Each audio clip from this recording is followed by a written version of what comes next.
श्रीमंत घरची सून भाग 7. मागच्या भागात आपण पाहिलं होतं, जुन्या हॉस्पिटलमध्ये सई, माधवी आणि आर्यनला एका लपलेल्या पेटीत सईच्या नावाचं पत्र सापडलं. त्या पत्रावर लिहिलं होतं, माझ्या मुलीसाठी. पत्राच्या शेवटी फक्त 2 अक्षर होती, रा. आता पुढे राजवर्धनला सईला देशमुखाच्या घरापासून दूर का ठेवावं लागलं याचं उत्तर आता मिळणार होतं. पण या सत्यामुळे सई आणि आर्यनच्या नात्याला एक नवं संकट येणार होतं. हॉस्पिटलमध्ये आर्यनच्या हातात ते पत्र होतं. सई त्याच्याकडे पाहत होती. आर्यन, वाच ना. आर्यनने पत्र उघडलं. पहिल्या ओळी होत्या, माझ्या मुलीसाठी. जर हे पत्र तुझ्या हातात आलं असेल तर मी तुझ्यापासून खूप दूर गेलो आहे. सईच्या डोळ्यात अश्रू आले. माधवीने चेहरा वळवला. आर्यन पुढे वाचू लागला. तुझ्या जन्माच्या रात्री जे घडलं त्यासाठी तुझी आई कधीही स्वतःला दोष देऊ नये. तिने जे केलं ते फक्त तुझ्यासाठी केलं. सईने आईचा हात धरला. आई. माधवी रडू लागली. आर्यन पुढे वाचणार इतक्या समीरने त्याचा हात पकडला. बस. आर्यनने त्याचा हात झटकला. तुला काय अधिकार आहे? समीर म्हणाला. कारण या पत्रात पूर्ण सत्य तुला माहीत झालं तर तू स्वतः सईपासून दूर जाशील. आर्यनने त्याच्याकडे रागाने पाहिले. माझा निर्णय मी घेईन. पत्रातील पुढचं सत्य.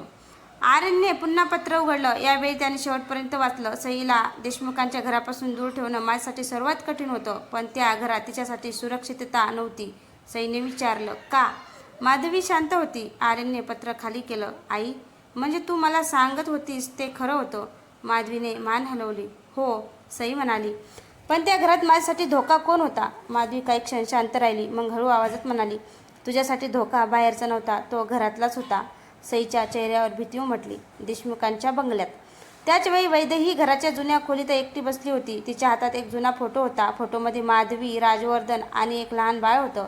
वैदेही त्या फोटोवरून हात फिरवत म्हणाली, मला त्या मुलीला कधीच दुखवायचं नव्हतं, पण परिस्थिती माझ्या हाताबाहेर गेली. तेवढ्यात राजवर्धनचा फोन आला. वैदेही. हो. सईला पत्र मिळाले. वैदेहीच्या हातातून फोन जवळजवळ सुटला. काय?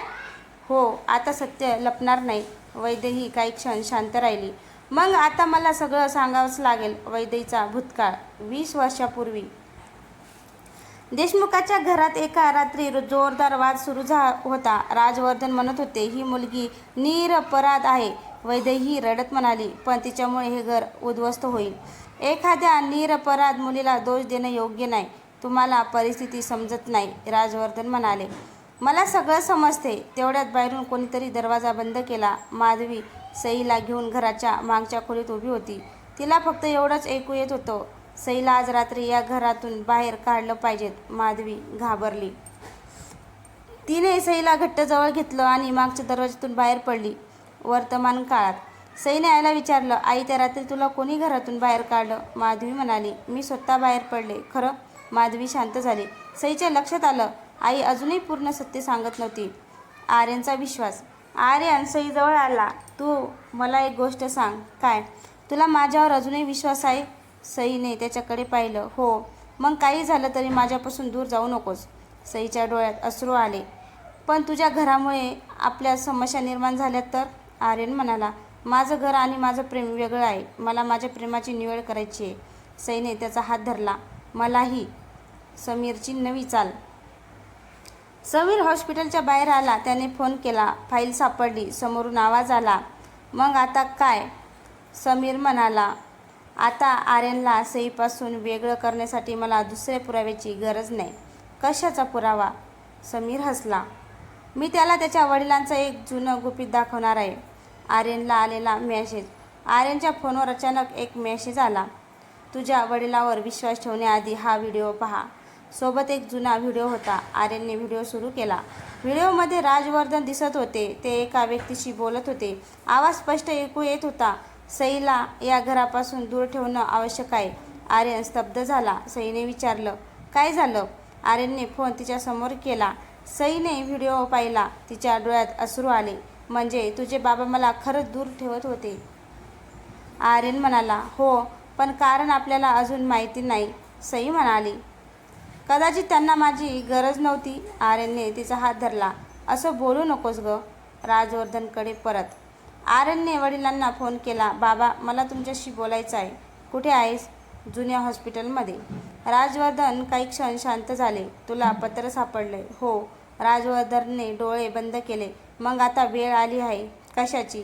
राजवर्धन म्हणाले. सईला तिच्या वडिलांचं खरं नाव सांगण्याची. आर्यन दचकला. तुम्हाला माहिती आहे? हो. मग आजपर्यंत का लपवलंत? राजवर्धन म्हणाले. कारण त्या नावासोबत एक असा धोका जोडलेला आहे ज्यामुळे सईचं आयुष्य बदलू शकतं. माधवीचा निर्णय. माधवीने सईकडे पाहिलं. आता मला तुला सगळं सांगावंच लागेल, सई शांतपणे म्हणाली. सांग आई, माधवी म्हणाली. तुझ्या वडिलांचं नाव. ती थांबली. सईच्या डोळ्यात उत्सुकता आणि भीती दोन्ही होती. हो आई. कोण? माधवीने डोळे मिटले. राजवर्धन देशमुख. सईला जणू काही ऐकूच आलं नाही. आर्यनही स्तब्ध झाला. समीर मात्र दूर उभा राहून हे ऐकत होता. सईने हळू आवाजात विचारलं, म्हणजे राजवर्धन काका माझे? माधवीच्या डोळ्यातून अश्रू आले. हो. सई मागे सरकली. मग आर्यन? आर्यनही काही क्षण काही बोलू शकला नाही. सगळ्यांच्या चेहऱ्यावर भीती होती, पण सत्य अजून बाकी होतं. तेवढ्यात राजवर्धनचा फोन आला. माधवीने फोन उचलला. राजवर्धनचा आवाज आला. माधवी, सईला सगळं सांगितलंस? हो. मग एक गोष्ट अजून सांग. माधवी घाबरली. काय? राजवर्धन म्हणाले. सई माझी मुलगी आहे, पण आर्यन आणि सईचं रक्ताचं नातं नाही. सई आणि आर्यन दोघेही स्तब्ध झाले. आर्यनने विचारलं, मग हे कसं शक्य आहे? राजवर्धन म्हणाले. कारण सईला मी माझी मुलगी मानलं होतं, पण तिचा जन्म माझ्या रक्तातून झालेला नाही. सगळ्यांना धक्का बसला. समीरच्या चेहऱ्यावरचं हसू नाहीसं झालं. माधवीने डोळे पुसले. म्हणजे? राजवर्धन म्हणाला. सईचा खरा जन्मदाता कोण आहे हे अजूनही आपल्याला माहिती नाही. आणि त्या क्षणी हॉस्पिटलच्या दारावर एक वृद्ध व्यक्ती उभी होती. तिने सईकडे पाहिलं. माधवी तिला पाहतच थिजली. तुम्ही? वृद्ध स्त्री म्हणाली. हो माधवी, आता 20 वर्षे झाली. सईने विचारलं. आई, तुम्ही यांना ओळखता? वृद्ध स्त्रीने सईकडे पाहिलं. तिच्या डोळ्यात अश्रू आले. मी तुला जन्मदात्यांना पाहिलं होतं. सई दचकली. तुम्ही कोण? ती स्त्री म्हणाली. मी त्या रात्री हॉस्पिटलमध्ये असलेली नर्स आहे आणि तुझ्या जन्माचं पूर्ण सत्य मला माहिती आहे. सगळे तिच्याकडे पाहत राहिले. ती पुढे म्हणाली. तुझ्या जन्माच्या रात्री राजवर्धन देशमुख एकटे नव्हते. समीरचा चेहरा बदलला. नाही. नर्सने त्याच्याकडे पाहिलं. हो समीर, तुझ्या वडिलांचाही त्या रात्री या हॉस्पिटलमध्ये सहभाग होता. समीर घाबरला आणि नर्सने आपल्या हातातली जुनी फाईल डायरी उघडली. त्या सईच्या जन्माची शेवटची नोंद होती, पण त्या नोंदीखाली एका व्यक्तीची सही होती. नर्स म्हणाली. ही सही पाहिली की तुम्हाला सगळं कळेल. आर्यनने डायरी हातात घेतली. सही पाहताच तो थरथरला, कारण ती सही होती वैदेही देशमुखांची.